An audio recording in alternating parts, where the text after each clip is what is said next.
संसारास्ति ईश्वराय भावाय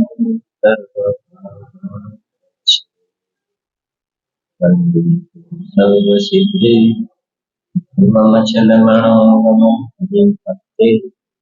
मोक्षामि समयकाल।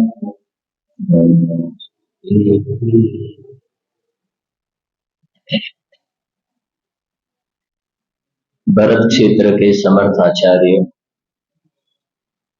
भगवान कुनकुंद आचार्य देव द्वारा रचित ग्रंथादिराज समय सार में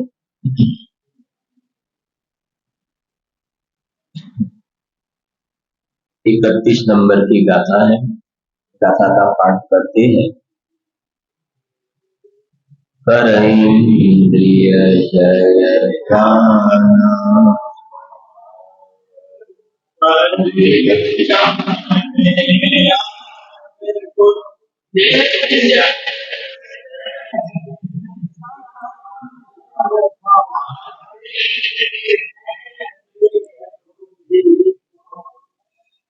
माने निश्चय नय में स्थित जो साधु पुरुष है वो उसको जितेंद्रिय जिन कहते हैं कि जिन्होंने इंद्रियों को जीता है। और इंद्रियों को कैसे जीता जाता है तो कुंदाचार्य देव ने गाथा में ही साधन भी बता दिया। जिति इंद्रियो कर इंद्रिय जय ज्ञान स्वभाव अधिक जाने। अधिक माने भिन्न, अपने आत्मा को शरीर परिणाम को प्राप्त द्रव्य इंद्रिय खंड खंड ज्ञान रूप जो भावेंद्रिय है और भावेंद्रिय के विषय जो बाहर के पदार्थ हैं उससे भिन्न अपने भगवान आत्मा को अधिक माने भिन्न, अलग, जुदा है, भिन्न है और भिन्न जाने उसे जितेंद्रिय जिन कहते हैं। इंद्रियों में कुछ करना नहीं है। इंद्रियों में द्रव्येंद्रिय में कुछ करना है, न भावेंद्रिय में कुछ करना है, न भावेंद्रिय के विषय में कुछ करना है। उन तीनों से भिन्न अंदर में अपना अतीन्द्रिय ज्ञायक भाव जो विराजमान है उसको स्व संवेदन ज्ञान में प्रत्यक्ष करना, प्रतीति में लेना, उसी का नाम इंद्रियों को जीतना। जैसे आंख यहाँ है, थोड़ी बात करते हैं, समझना। पहले गुण स्थान वाला है, समझना शांति से। पहले गुण स्थान वाला है, उसको शरीर है तो वहां आंख है ना, एक पंचेंद्रिय संधि पंचेंद्रिय की अपेक्षा से बात समझ। आंख है ना, शरीर है ना, शरीर है तो आंख है, कान है। अच्छा, सम्यक दर्शन हुआ तो आंख है कि नहीं है, शरीर है कि नहीं, संयोग में 5 इंद्रियां है ना। तो मिथ्या दृष्टि था ना, उस वक्त भी शरीर था और 5 इंद्रिय थी। सम्यक दर्शन हुआ तो शरीर रहा और शरीर परिणाम को प्राप्त इंद्रियां रही। तब इंद्रियों को जीतना में हुआ क्या? हुआ क्या कि पहले अज्ञान दशा में ये देह को अपना मानता था, मन इंद्रियों को अपनी मानता था। अब भेद ज्ञान हो गया तो अपने से उसको भिन्न जानता है। भेद ज्ञान हो गया तो ये भले यहाँ की यहाँ रही, यहाँ की यहाँ ही रही, तो अलग थी और अलग भिन्न थी और भिन्न जान लिया, उसका नाम सम्यक दर्शन है। गे ज्ञायक संकर दोष का परिहार हो गया। ये आंख है वो गे है, ये कान है वो क्या है, गे, और मैं कौन हूं, ज्ञायक। ये खिचड़ा कर रहा था अज्ञानी, अपने को शरीर वाला मानता था, इंद्रियों वाला मानता था। वेद ज्ञान हो गया तो शरीर वहां का वहां रहा। सुनना जरा ध्यान से, चौथा गुण स्थान है, वहां भी शरीर है। पांचवा गुणस्थान है तो भी शरीर है, मुनि दशा प्रकट हुई तो भी शरीर है, श्रेणी में भी शरीर है, और 13वां गुणस्थान प्रकट हुआ तो भी शरीर है, और शरीर परिणाम को प्राप्त द्रव्य इंद्रिया भी है। लेकिन चौथे गुणस्थान से भगवान बनने का प्रारंभ हुआ तो चौथे वाला जितेंद्रिय जिन हो गया। समझना जरा, शरीर केवल ज्ञान, समझना, शरीर परिणाम को प्राप्त द्रव्य इंद्रिया केवल ज्ञान प्राप्त करने में बाधक नहीं है। शरीर परिणाम को प्राप्त द्रव्य इंद्रिया केवल ज्ञान प्राप्त करने में बाधक नहीं है, क्योंकि केवल ज्ञान होता है तो भी ये इंद्रिया तो होती है, वो बाधक नहीं है। तो बाधक फला क्या है? ये शरीर परिणाम के प्राप्त द्रव्य इंद्रियों को अपनी मानना। ये आंख मेरी है और आंख से मैं देखता हूं, कान मेरे हैं और कान से मैं, ये जो एकत्व बुद्धि मिथ्यात्व किया ना, उससे जीव संसार में परिभ्रमण करता है, वो सबसे बड़ा पाप है। तो बाधक है, नुकसान कारक है, दुख का कारण है। तो एकत्वपना जो है, जो भ्रांति है, वो दुख का कारण, उसका नाम मिथ्यात्व है। अब कल अपने शुरुआत की थी दूसरे नंबर की, भावेंद्रिय को कैसे जीतना और भावेंद्रिय का स्वरूप क्या है। तो अपन पढ़ते हैं टीका में, जो भिन्न भिन्न वाला था ना, सुनना जरा। हम सबसे पहले भावेंद्रिय से क्यों जीतना, भावेंद्रिय के वीक पॉइंट समझेंगे। भावेंद्रिय का वीक पॉइंट क्या है और अपने भगवान आत्मा का प्लस पॉइंट क्या है, बराबर है ना। सुनते हैं जरा, पढ़ते हैं। भिन्न भिन्न, आगे ब्रैकेट के ऊपर है, बीच में भिन्न भिन्न, हाँ, भिन्न भिन्न अपने अपने विषयों में व्यापार भाव से जो विषयों को खंड खंड ग्रहण करती है, ऐसी भावेंद्रियों को, इसका अर्थ करते हैं अपन पहले। भावेंद्रिय के माइनस पॉइंट समझे। लिखा भिन्न भिन्न शब्द आया और अपने अपने विषयों में व्यापार रूप से। अब भावेंद्रिय किसे कहते हैं, थोड़ी बात अपनी पहली हुई भी है। ये जो आंख है, बाहर में द्रव्य इंद्रिय है, बराबर है, द्रव्य इंद्रिय है। अब हमारा ये जो ज्ञान का, जानने देखने का व्यापार है, भावेंद्रिय के माइनस पॉइंट की चर्चा करते हैं अपन भावेंद्रिय के डेफिनेशन के साथ में। ये हमारा जो ज्ञान, जानने देखने का व्यापार हो रहा है, अब एक ज्ञान ने बीच में आंख का अवलंबन लिया। किसका अवलंबन लिया? आंख का अवलंबन लिया। तो देखना होगा और फिर सुनना भी होगा, फिर चखना भी होगा, फिर सूंघना भी होगा, ऐसा होगा। अगली क्या होगा? देखना होगा। बात समझ में? खंड खंड विषयों को ग्रहण करती है, खंड खंड समझ में, टुकड़ा टुकड़ा करके क्रम क्रम से ग्रहण करती है।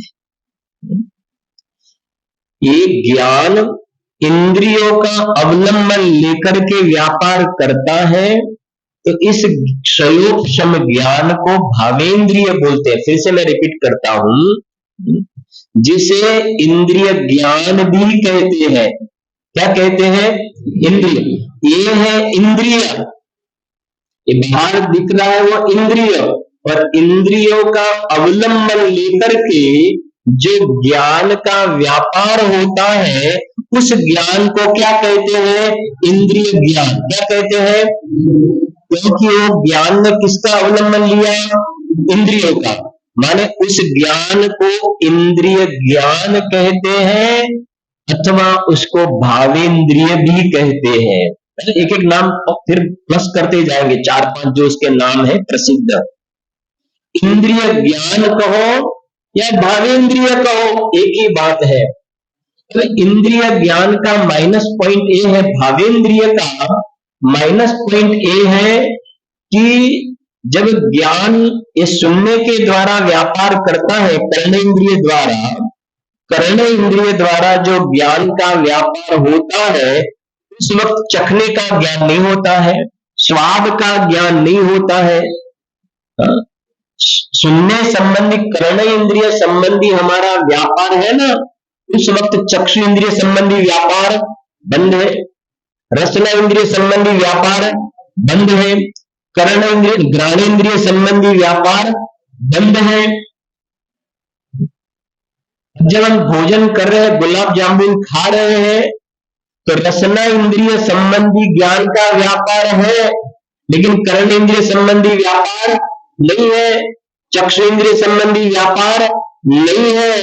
ये यहां कह रहे हैं कि भिन्न भिन्न अपने अपने विषय में भिन्न भिन्न चक्षु इंद्रिय से व्यापार होगा ना, समझना, चक्षु इंद्रिय से व्यापार होगा तो खट्टा है कि तीखा होगा वो जजमेंट देगा नहीं देगा ना, खट्टा है कि तीखा है वो चक्षु इंद्रिय द्वारा व्यापार, उसका एक लिमिटेड विषय है। भिन्न भिन्न अपने अपने विषय में जैसे कोई फैक्ट्री कंपनी होती है, उसमें class 1 officer, class 2 officer, class 3, class 4 अलग अलग ऑफिसर होते हैं ना, अलग डिपार्टमेंट होता है, प्लानिंग डिपार्टमेंट होता है, एक डिजाइन डिपार्टमेंट होता है, एक इंस्पेक्शन डिपार्टमेंट होता है, बराबर ना। हमें इंस्पेक्शन का काम है तो हम कौन से डिपार्टमेंट में जाएंगे? इंस्पेक्शन डिपार्टमेंट में जाएंगे। प्लानिंग कराना है तो हम कौन से डिपार्टमेंट में जाएंगे? प्लानिंग वाले डिपार्टमेंट में, बराबर है ना। हर एक का अलग अलग विषय है। इसी प्रकार ये जो पांचे भाव इंद्रिय है ना, उसके अलग अलग डिपार्टमेंट है ना। अब जो प्लानिंग वाले डिपार्टमेंट के पास गए और हमने इंस्पेक्शन का काम पूछा तो वो क्या बोलेंगे? तो सामने वाली कैबिन में जाओ, वहां ऑफिस में जाओ, मेरा वो ड्यूटी, मेरा फंक्शन नहीं है मेरा फंक्शन। ऐसे आंख का समझना, आंख के अवलंबन से जो व्यापार होता है वो बाकी के 4 इंद्रिय द्वारा नहीं है। वो लगे हमें भगवान की प्रतिमा सामने कौन सी है देखना है तो कान से द्वारा दिखेगी, जीभ से द्वारा देखेगी, वो किसका फंक्शन है? ये भावेंद्रिय में मात्र चक्षु इंद्रिय द्वारा व्यापार। बात समझ में आती है ना थोड़ी थोड़ी? कान से देख सकते हैं हम भगवान को। अच्छा, भगवान की दिव्य ध्वनि हमें सुनना है, अभी ये जो जिनवानी चल रही है हमें सुनना है, और सुनना है कान में ऐसा बिल्कुल बंद कर दिया, बिल्कुल।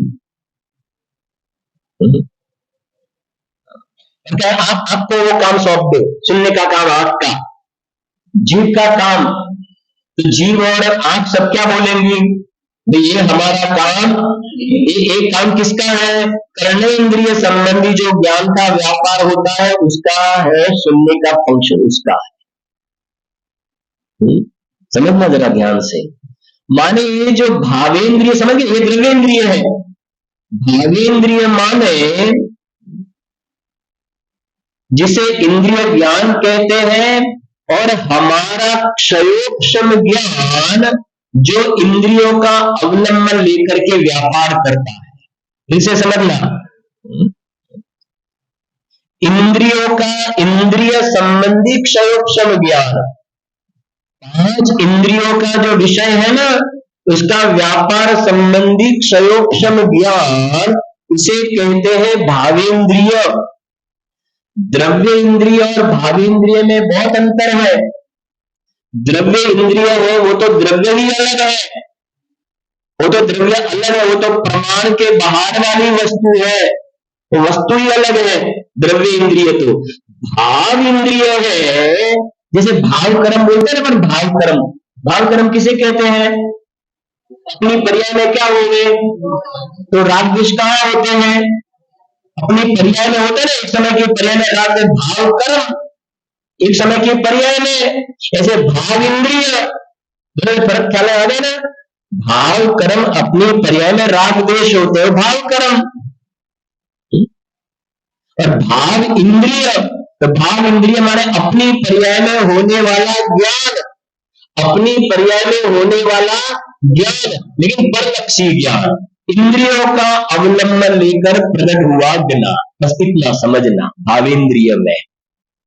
बराबर। अब समझना कि भावेंद्रिय का वीक पॉइंट ये है कि वो विषयों को खंड खंड ग्रहण करता है, खंड खंड ग्रहण करता है। और सामने लिखा प्रतीति में आता हुआ अपना एक चैतन्य शक्ति वाला स्वभाव, समझना। फिर अपन उसमें से पढ़ते हैं। एक तरफ ये जो खंड खंड ज्ञान भावेंद्रिय है, और दूसरी तरफ मैं आपसे प्रश्न पूछता हूं, ये हमारी जो ज्ञान की पर्याय है, ज्ञान की पर्याय, ये इंद्रियों का अवलंबन लेकर के व्यापार करें, और यही ज्ञान की पर्याय अंदर में अपने द्रव्य स्वभाव में चली जाए। कहां चली जाए? अपने द्रव्य स्वभाव में चली जाए। तो हमारा जो द्रव्य स्वभाव है उसमें शक्तियां है ना, कितनी शक्तियां है? अनंत। कल बच्ची ने बोला था ना, कितनी शक्तियां बोली थी? लड़का था ना छोटा चेतन, उसमें एक सर्वज्ञत्व शक्ति आई थी सर्वज्ञत्व शक्ति आई है ना। माने आत्मा का सर्वज्ञ स्वभाव है। क्या स्वभाव है? बोलो तो। सर्वज्ञ स्वभाव माने क्या? सर्वज्ञ, सर्वज्ञ स्वभाव, सर्व को एक साथ में जाने देखे ऐसा आत्मा का स्वभाव है। अभी है कि नहीं स्वभाव? है ना स्वभाव। अच्छा, मैं आपसे पूछता हूं, केवल ज्ञान जो प्रकट होता है उसमें सब एक साथ में दिखता है कि खंड खंड दिखता है? हाँ, क्रम क्रम से जानने आता है कि एक समय में लोकालोक झलक जाता है, एक समय में जानना आता है ना। वो केवल ज्ञान की पर्याय कहां से आती है? आत्मा में जो मेरा सर्वज्ञ स्वभाव है, ऐसे सर्वज्ञ स्वभावी भगवान आत्मा का ये जो पर्याय बाहर की ओर जाती थी, बाहर की ओर जाती थी तो इंद्रियों का अवलंबन लेना पड़ता था, समझना। बाहर की ओर जाती तो इंद्रियों का अवलंबन लेना पड़ता था, और इंद्रियों का अवलंबन लेते हैं तो जब देखना होता है तो बाकी चार इंद्रिय संबंधी ज्ञान नहीं होता है, जब सुनते हैं तो बाकी की चार इंद्रिय द्वारा ज्ञान नहीं होता है, जब चखते हैं तो और बाकी की चार इंद्रिय द्वारा ज्ञान नहीं होता है। ये माइनस पॉइंट हो गया। तो ये हमारा जो ज्ञान का उपयोग, ज्ञान दर्शन के व्यापार को उपयोग कहते हैं, ये उपयोग का दुरुपयोग हुआ कि सदुपयोग? ये हमारा उपयोग, ज्ञान दर्शन का व्यापार इंद्रियों के माध्यम से बाहर जाता है तो उसमें हमें लॉस है कि प्रॉफिट है? लॉस है ना। दुरुपयोग है कि सदुपयोग? दुरुपयोग है ना। सदुपयोग कहाँ हुआ? कहाँ सदुपयोग हुआ? अब समझना, यही ज्ञान की पर्याय, यही ज्ञान की पर्याय जो बाहर में जाती है तो इंद्रियों का अवलंबन लेना पड़ता है, खंड खंड जानना होता है, उस गेय के समीप जाना पड़ता है। बहुत माइनस पॉइंट है, कुछ चर्चा करेंगे इसकी। ये ज्ञान की पर्याय जब अंदर में चली गई तो अपने सर्वज्ञ स्वभावी भगवान आत्मा की प्रतीति हुई। जो बताया था ना, अभी केवल ज्ञान प्रकट नहीं हुआ है। क्या बताया?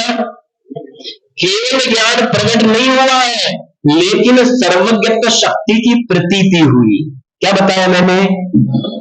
ये बोल में लिखा है, प्रतीति में आता हुआ, लिखा है वहां। देखो, भिन्न भिन्न अपने अपने विषयों में व्यापार भाव से जो विषयों को खंड खंड ग्रहण करती है, ऐसी भावेंद्रियों को कैसे जीता जाता है? लिखा, प्रतीति में आती हुई अखंड एक चैतन्य शक्ति के द्वारा। अखंड, ये खंड खंड विषय ग्रहण करता है विषयों को। और यहां बताया, आज हमारो उपयोग पलट्यो, अभिप्राय पलट गया। प्रतीति में आता हुआ अखंड एक चैतन्य स्वभाव। इसीलिए श्रीमद रामचंद्र जी ने लिखा, श्रद्धा अपेक्षा केवल ज्ञान हो गया। अभी केवल ज्ञान तो जब प्रकट होगा तब प्रकट होगा, समझना जरा ध्यान से। भाव श्रुति ज्ञान प्रकट हो गया। अब बहुत सारी बातें हैं, समझना। क्या हुआ? क्या भाव इंद्रिय और भाव श्रुत ज्ञान। क्या बोला मैंने, बोलो भाई। ये जो हमारी ज्ञान की पर्याय हर एक समय उत्पन्न तो हो रही है, ये इंद्रियों का अवलंबन लेती है, तो किसका जन्म होता है? भाव इंद्रिय की, भाव श्रुत ज्ञान का, भाव इंद्रिय का जन्म होता है। हमारी ज्ञान की पर्याय उत्पन्न तो हो रही है। अगर इन्होंने ये शरीर परिणाम को प्राप्त द्रव्य इंद्रिय का संग किया, इसका संग किया ना, तो भाव श्रुत ज्ञान सम्यक ज्ञान प्रकट नहीं हुआ। क्या प्रकट हुआ? इंद्रिय ज्ञान प्रकट हुआ, इंद्रिय ज्ञान। और यही ज्ञान की पर्याय में बाहर देखना बंद कर दिया, और ज्ञान की पर्याय जब अंदर चली गई, अपने सर्व के स्वभावी भगवान आत्मा से अभेद हुई, तो कौन से ज्ञान का जन्म हुआ? भाव श्रुत ज्ञान प्रकट हुआ, सम्यक ज्ञान प्रकट हुआ। बात समझ में आई ना? भाव श्रुत ज्ञान प्रकट हुआ। बहुत अच्छी बातें हैं। इस जीव को चाहिए क्या? आनंद चाहिए ना, सुख चाहिए, आनंद चाहिए, सुख चाहिए। तो हमारी ये ज्ञान की पर्याय, ज्ञान की पर्याय इंद्रियों का अवलंबन लेती है, तो इंद्रियों का अवलंबन लेती है, तो उसका विषय भगवान आत्मा बनता है। जोर से बोलो। ये ज्ञान की पर्याय इंद्रियों का अवलंबन लेता है ना, तो भगवान आत्मा विषय बनता है? नहीं बनता है ना। तो सुख कहाँ है? हमने अपने त्रिकाली ध्रुव भगवान आत्मा में सुख है। तो ये जो ज्ञान की पर्याय इंद्रियों का अवलंबन लेकर के बाहर व्यापार करती है, तो उसमें से अपना भगवान आत्मा का विषय बना नहीं। भाई शरद जी, भगवान आत्मा विषय तो बना नहीं, तो आनंद आएगा? नहीं आएगा ना आनंद। क्योंकि ये भगवान आत्मा, शुद्ध आत्मा में जो शक्ति बोलते हैं ना, जीवत्व शक्ति, चिति शक्ति, दशी शक्ति, ज्ञान शक्ति, फिर सुख शक्ति। तो सुख शक्ति किसमें है? इसमें है सुख शक्ति, इसमें है सुख शक्ति, इसमें है सुख शक्ति, इसमें है सुख शक्ति। एक ज्ञान के पर्याय में इधर से व्यापार किया और इसको जाना, तो इसमें आत्मा आया कहाँ? आया ज्ञायक भाव आया? नहीं आया ना। तो सुख तो भगवान आत्मा में है, तो ये विषय नहीं बनता है। भावेंद्रिय का विषय भगवान आत्मा होता नहीं है। क्या कहा? भावेंद्रिय का विषय, इंद्रिय ज्ञान का विषय ज्ञायक भाव को बनता नहीं है। और हमें क्या चाहिए? हमें सुख चाहिए, निराकुल सुख चाहिए, सच्चा सुख चाहिए। तो मिल सकता है कि नहीं मिल सकता है? मिल तो सकता है, लेकिन उसकी जो विधि है, क्या विधि है? ये जो पर्याय बताते हो डंडी वाला, ऐसा घुमाता है तो गर्म पानी आता है, और ऐसा घुमाता है तो ठंडा पानी आता है। ये ज्ञान की पर्याय इधर से बाहर जाती है, तो ज्ञानक भाव की उपलब्धि नहीं होती है, जीव दुखी रहता है, दुखी रहता है। और यही ज्ञान की पर्याय जब अंदर में चली गई, तो अंदर में चली गई तो उसका विषय कौन बना? उसका विषय भगवान आत्मा बना। और उसका विषय भगवान आत्मा बना, तो भगवान आत्मा आनंद का भंडार है ना। भगवान आत्मा आनंद भंडार, चेतन उस पर दृष्टि कर, शांत स्वरूप को लक्ष्य में ले हो, जाएंगे सब संकट हर। भगवान आत्मा आनंद भंडार, समझ में आती है ना बात? मंदिर जी में भंडार होता है, धान पेटी होती है ना।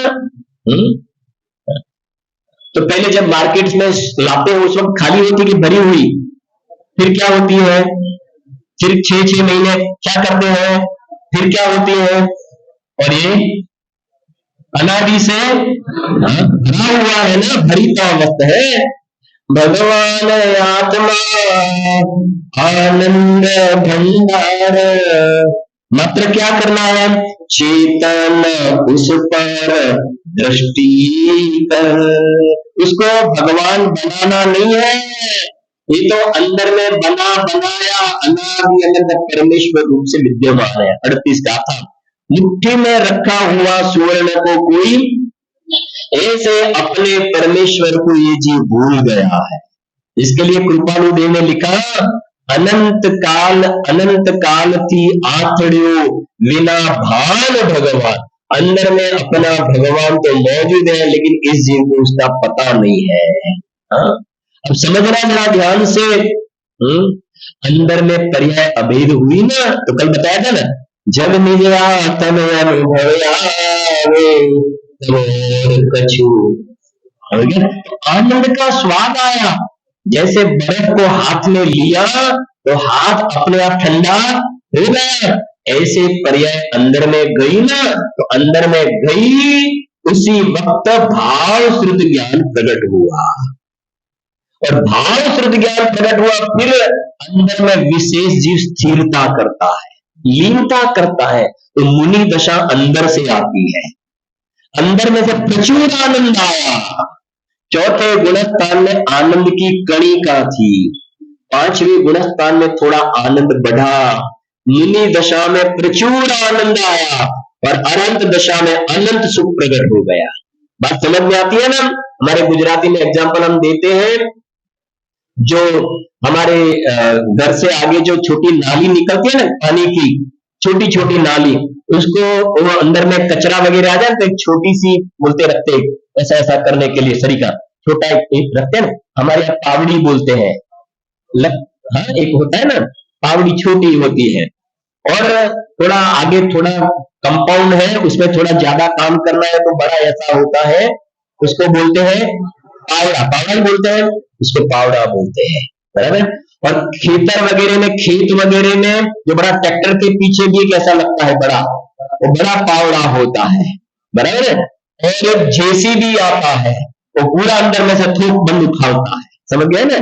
चौथे गुणस्थान वाले को आनंद है ना, तो छोटी जो नाली में छोटी पावड़ी होती है ना, इतना जो कचरा निकाला ना, मिथ्या तो अनंतानुबंधी वाला कचरा निकाल दिया, समझ गए ना?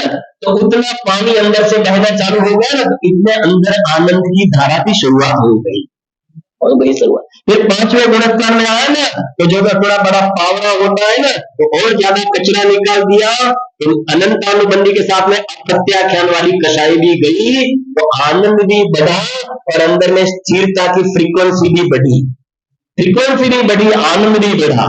फिर आगे जाकर मुनि दशा आया, तो जो खेत वगैरह में बड़ा जो कल्टीवेटर पावड़ा रखते हैं ना, ऐसा प्रचुर आनंद आया, और 3 चौकड़ी कषाय का कचरा निकल गया, और विशेष अंदर स्वरूप में पूर्ण स्थिर हो गया ना, तो अनंत दशा प्रकट हो गई ना, तो अनंत सुख प्रकट हो गया, और जो बोले 4 घाती कर्म नासे, ऐसे दशा प्रकट हो गई।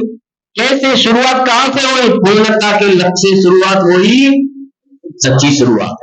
तो अंदर में देखो, भाव श्रुत ज्ञान केवल ज्ञान को बुलाता है, अंदर से केवल ज्ञान को बुलाते, मैंने केवल ज्ञान वहां बुला है ऐसा नहीं, भाव श्रुत ज्ञान केवल ज्ञान को बुलाता है। इट मीन्स अंदर आत्मा के आश्रय से सम्यक दर्शन ज्ञान चारित्र प्रकट हुआ ना, तो निर्णय हुआ है सम्यक ज्ञान में कि केवल ज्ञान अंदर से आएगा, केवल ज्ञान कोई शास्त्र पढ़ने से नहीं आएगा, और वीतरागता कोई बाह्य व्रत उपवास करने से वीतरागता नहीं आएगी, समझना। व्रत उपवास करने से, कषाय मंद करने से, समझना दोनों टॉपिक, कषाय मंद करने से वीतरागता नहीं आएगी, और कषाय स्वभावी भगवान आत्मा का आश्रय लेंगे तो वीतरागता आएगी। और शास्त्र की पढ़ाई करते करते केवल ज्ञान नहीं होगा, अंदर में सर्वज्ञ स्वभावी आत्मा का आश्रय लेंगे तो केवल ज्ञान होगा। इसलिए शास्त्र और बाहर की कषाय की मंदता दोनों का निषेध कर दिया। कषाय की मंदता और ज्ञान का क्षय उपशम। क्या कहा? कषाय की मंदता को चारित्र मत समझो, कषाय की मंदता को चारित्र मत समझो, और ज्ञान के उगार को सम्यक ज्ञान मत समझो। क्या कहा? क्षयोपशम ज्ञान, उगार ज्ञान, उगार ज्ञान को सम्यक ज्ञान मत समझो, और कषाय की मंदता को चारित्र मत समझो। बात समझ में आती है ना? वितरागता मत समझो उसको, कषाय की मंदता वितरागता नहीं है। अपने स्वभाव के अकषाई भगवान आत्मा के आश्रय से वितरागता का प्रादुर्भाव होता है, वहां से प्रसव होता है।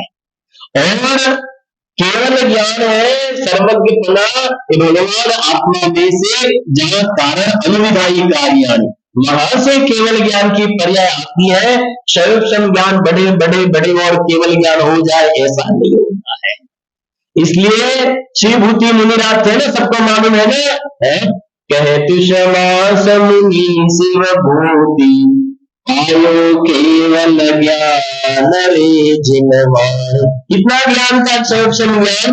कहतु समास मुनि, शास्त्रों का भी कोई ज्ञान नहीं, लेकिन केवल ज्ञान लेकर के खड़ा हो गया। और 11 पूर्व पाठी वाला ये मानता है कि हमें इतना आता है, सर्वक्षम ज्ञान का उभार हमने बधु आवड़े से, गुजरात में कई बधु भार में आवड़े से, तो आवड़त ना अभिमान में रोकाऊ नहीं। सुनना जरा शांति से, ध्यान से समझना कि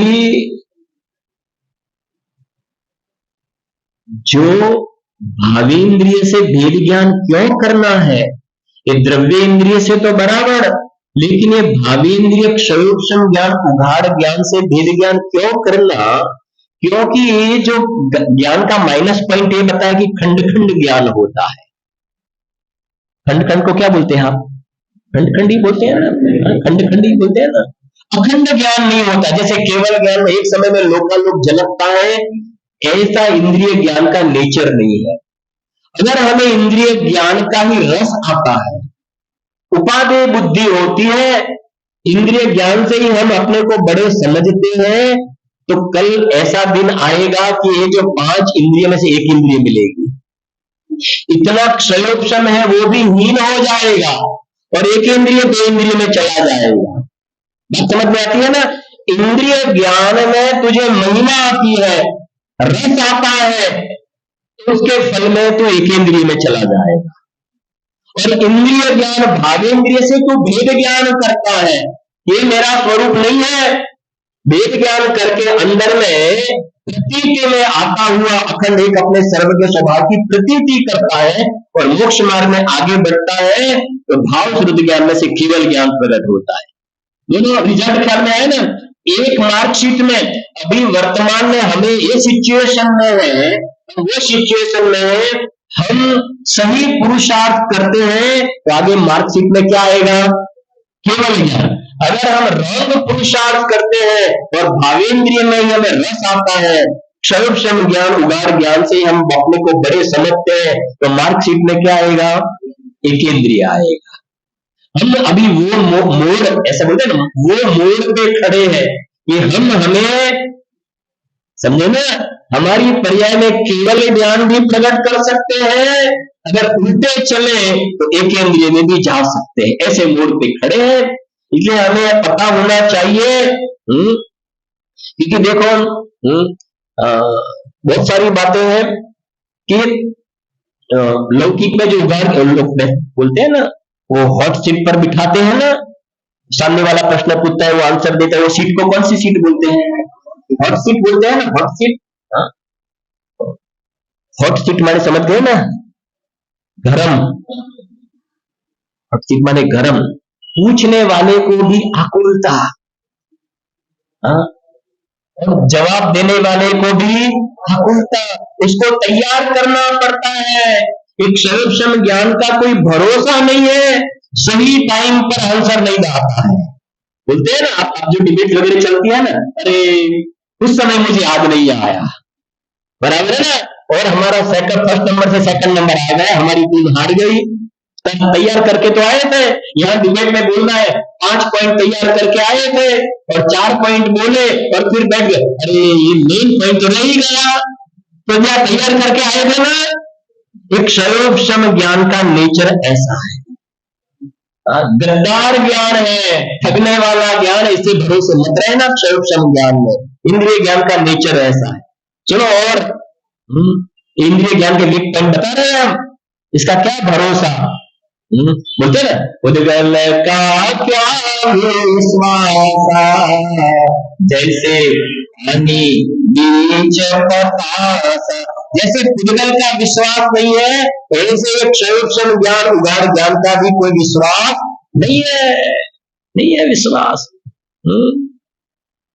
ये पर्याय में समझना, ये द्रव्य इंद्रिया चली जाती है ना, आंख कान सुनना बंद हो जाता है, देखना बंद हो जाता है, आंखें चली जाती हैं।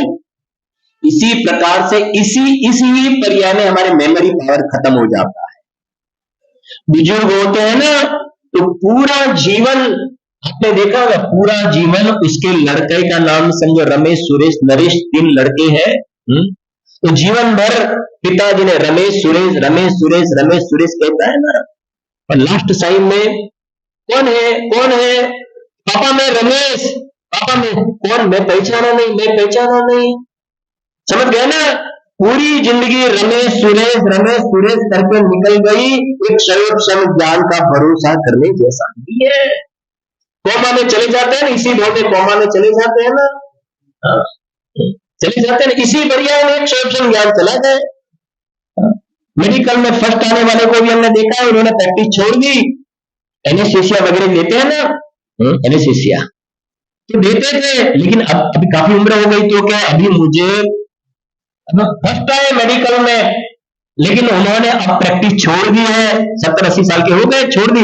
अभी मुझे याद रहता, मेरे से गलती हो जाती। देखो जब पढ़ाई हुई, कॉन्वोकेशन डे हुआ, सब मेडल वगैरह दिए, सर्टिफिकेट दिया, प्राउड करता है, ज्ञान का क्या भरोसा। इसी पर्याय में ये ज्ञान चला गया, इसी पर्याय में ज्ञान चला गया। ये इंद्रिय ज्ञान की निंदा कर रहे हैं हम, इसका कोई अभिमान करने जैसा नहीं है। ऐसे आपने भी हमने देखे हैं, पता है स्कूल में कॉलेज में फर्स्ट स्कॉलर स्टूडेंट, आज वो दादा करीब 80 साल की एज है, 80 साल की, बंबई में जवेरी बाजार में 80 साल की एज है।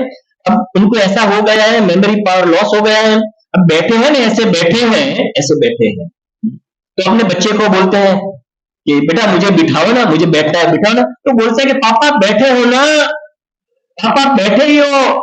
अब बैठे हो और बोलते हैं मुझे बिठाओ, और घर में चल सकते हैं तो घर में चलते हैं, तो बोलते हैं बेटा मुझे चलना है, चला, तो पापा चल तो रहे हो, चल तो रहे हो। देखो ये इंद्रिय ज्ञान, ये इंद्रियों के माध्यम से होने वाला ज्ञान।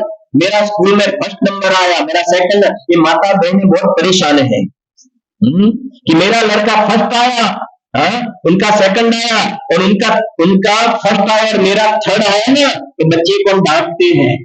बच्चे उनका फर्स्ट आया और बेटा तेरा नेक्स्ट टाइम तेरा कौन सा नंबर आना चाहिए, तेरा फर्स्ट आना चाहिए। क्यों डांटते हो, क्यों डांटते हो? कोई भरोसा नहीं है ज्ञान का। सम्यक ज्ञान कर लो ना, मेरा बेटा सम्यक दर्शन प्राप्त कर ले, वो उसका प्राउड करो आप, क्योंकि ये सम्यक ज्ञान प्राप्त हुआ तो आगे जाके केवल ज्ञान प्राप्त करेगा, केवल ज्ञान। और ये इसमें स्कूल में फर्स्ट सेकंड नंबर है, कोई इसका अभी फर्स्ट है, दूसरी समय में सेकंड आ सकता है, थर्ड आ सकता है, और अभी कंपटीशन चल रही है, उसका थर्ड आया, मेरे बेटे का फर्स्ट आया, फिर फर्स्ट आने वाले को चिंता, सेकंड टाइम दूसरी परीक्षा में सेकंड नहीं आ जाए, उसको टेंशन है, बेकार में क्यों। और जो मम्मी पापा टेंशन कर रहे हैं ना, वो तो 12th में 3 दफे फेल होते हैं, नहीं समझ, वो 10th और 12th में 3 दफे पास नहीं हुए, और बच्चे के पास उम्मीद रखते हैं कि बेटा नहीं कैसे भी फर्स्ट आना चाहिए, फर्स्ट करना चाहिए। क्या है ये गाथा हमें एक बात सिखाती है। हमारे गुरुदेव श्री सोनगढ़ उमराना में जो पढ़ते थे ना, उमराना में पढ़ते थे, क्लास में फर्स्ट आते थे, फर्स्ट आते थे, सेकंड नहीं आए कभी, फर्स्ट आते थे, तो भी उन्होंने पढ़ाई छोड़ दी, पढ़ाई छोड़ दी थी। संप्रदाय में जो पाठशाला जैन शाला, उसमें भी फर्स्ट आते थे, और स्कूल में भी फर्स्ट आते थे, लेकिन गुरुदेव ने कहा कि भाई आप बधु जो भूमिति का जो प्रयोग वगैरह ना, प्रमेय वगैरह फिजिक्स में, तो कहते हैं कि भाई आप बधा प्रयोग ये भूमिति में हमें जमीन कहाँ मापना है, हमें जमीन नहीं मापना, हमें तो आत्मा का माप निकालना है, हम तो इसके लिए जन्मे। फर्स्ट नंबर आते थे तो भी उन्होंने पढ़ाई छोड़ दी थी, और सच्ची पढ़ाई कर करके वो चले गए, काम करके चले गए। समझ गए ना बात। कोई भरोसा नहीं है। और मैं आप सबसे, हमारा सबका एक्सपीरियंस है, पूरी साल हमने मेहनत की, मैथ्स का एग्जाम, मैथ्स का पेपर है, समझो मैथ्स का पेपर, बराबर है ना। और मैं आपसे पूछता हूं, जिस दिन आपकी परीक्षा होती है और 11 बजे आपका पेपर स्टार्ट होने वाला है, 11 बजे पेपर, और जब बिल बजता है ना, उसके 15 मिनट पहले आप क्या करते हो? क्या करते हो 15 मिनट पहले?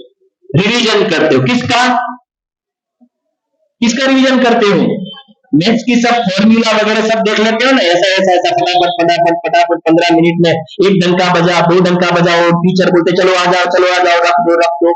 क्या आपने पूरी साल मेहनत नहीं की थी? नहीं की थी पूरी साल मेहनत? लास्ट टाइम क्यों देखते हो? मुझे आंसर दो। हाँ? कहीं क्यों दूसरे ने तैयार किया था कि आपने तैयार किया था? आपने तैयार किया था ना, हमने तैयार किया था ना पूरी साल। दूसरे पर की तो बात नहीं थी ना, हमने तैयार किया था, पूरी एक साल मेहनत की थी, दूसरों को सिखाया भी था। फिर भी लास्ट में देखते हैं ये बताते हैं, ये हमें हमारे ज्ञान पर पूरी सा भरोसा नहीं है, भरोसा नहीं है। हाँ?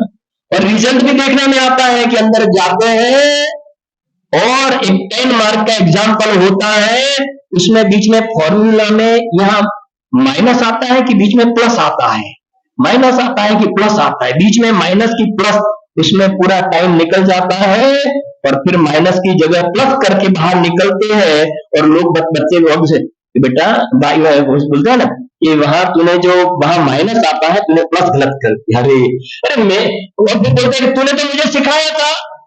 अपने वसंत भाई दोषी है पूछना, वसंत भाई दोषी को ऐसा हुआ था कि शैलेश भाई मैंने जिसको सिखाया ना, मेरा एग्जाम्पल में वो मुझे मेरा मार्क कट गए, मुझे नहीं आया उस वक्त, मुझे याद ही नहीं आया।